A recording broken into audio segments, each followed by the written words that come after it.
Patong-patong na reklamo ang sinampa ng negosyanteng si Atong Ang laban kay Julie Dondon Patidongan o alias Totoy kaugnay sa kaso ng mga nawawalang sabungero. Habang si Atong Ang naman at ang aktres na si Gretchen Barreto, ituturing na raw ng DOJ na mga suspect sa kaso. Nasa frontline ng balitang yan si Gary De Leon. Ang punot dulo talaga nito, pera. Nasabi ko na doon, mag-isip ka doon. Kung ano man ang mga... huwag ka na magsinungaling. Tinuri kita parang anak ko eh. Hindi ko alam na ganyan kakasama. Pati ako, papatayin mo pa. Mensaya ng negosyanteng si Atong Ang sa kanyang dating empleyado na si Julie Dondon Patidongan o alias Totoy.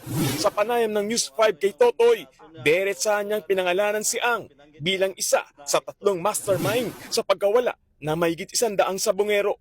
Patay na raw yan lahat at itinapon sa Taal Lake. Kanina, nagpa-press con si Ang para pasinungalingan ang mga paratang sa kanya ni Totoy. Ang basa ko sa kay Dondon, tingin ko talaga makitid ang utak niya. I think pera-pera lang talaga habol niya. Sanay naman yata sa kumuha ng pera, tumakbo eh. Kanina, sinampahan ng kampo ni Ang si Totoy ng patong-patong na kaso. Kabilang ang grave threats, grave coercion, slander, incriminating against innocent persons, at conspiracy to commit attempted robbery with violence against or intimidation of persons. Damay rin sa reklamo ang dating empleyado ni Ang na si Alan Bantiles o alias Brown. Hindi ko kasi alam na aabot sa ganito ang problema kasi hindi naman kami mga salbahing tao na magpapahamak ako ng mga tao. Hindi ko kasi ugali yun eh. Sa sinumpaang salaysay ni Ang, ikinuwento niyang tinawagan siya ni alias Brown para sabihing bayaran niya si Totoy ng 300 million pesos. Separation pay raw ito ni Patidongan mula sa pagsaserbisyo niya sa farm ni Ang. Dagdag pondo rin daw ito sa mga kinakaharap niyang kaso at gagamitin din sa kampanya sa pagtakbo niya bilang mayor ng Barobo, Surigao del Sur.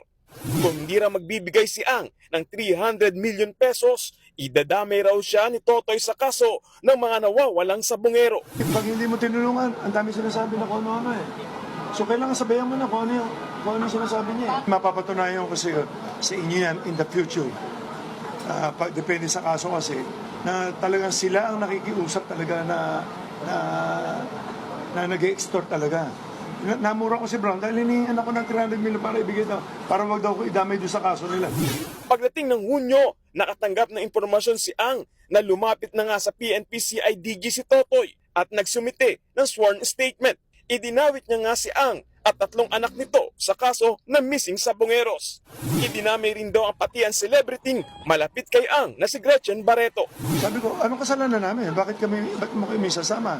Walang kinalaman. Yung sinasabi nila sila, Eric, ako, si Gretchen, si Gretchen, nakita nyo, bumibitaw lang naman ng kumisa-misa niya para sa marketing lang niya.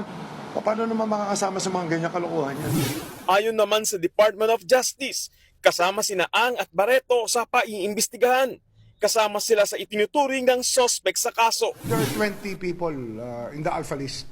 Ang tinatawag na Alpha List, yun yung Alpha Group ng Isabong. The Alpha Group is the main group that run the show at Isabong. Mabigat lang talaga itong laban dito kasi nga sobrang daming pera at sobrang daming koneksyon. Sinasabi ko nga, we are here holding the faith. Kasi ang tingin namin talaga rito, isa lang naman nakakampi namin dito, taong bayan. Ang taong bayan ng Republika ang kakampi natin dito na gustong magkaroon ng katahimikan tungkol sa kaso ito. Magsasagawa ng case build-up ang DOJ. Titingnan din ng mga prosecutor ang mga ebidensya.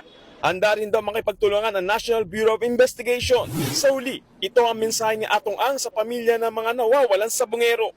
Malalaman nyo rin na totoo. Siguro sa pag-iimbesti niya, may lalabas na totoo dyan. Wala kami kinalaman lahat dyan. Kapareho, uulitin ko, sinasabi ko, lahat ng grupo namin, mga disenteng tao yan. Nagbabalita mula sa frontline, Gary De Leon, News 5.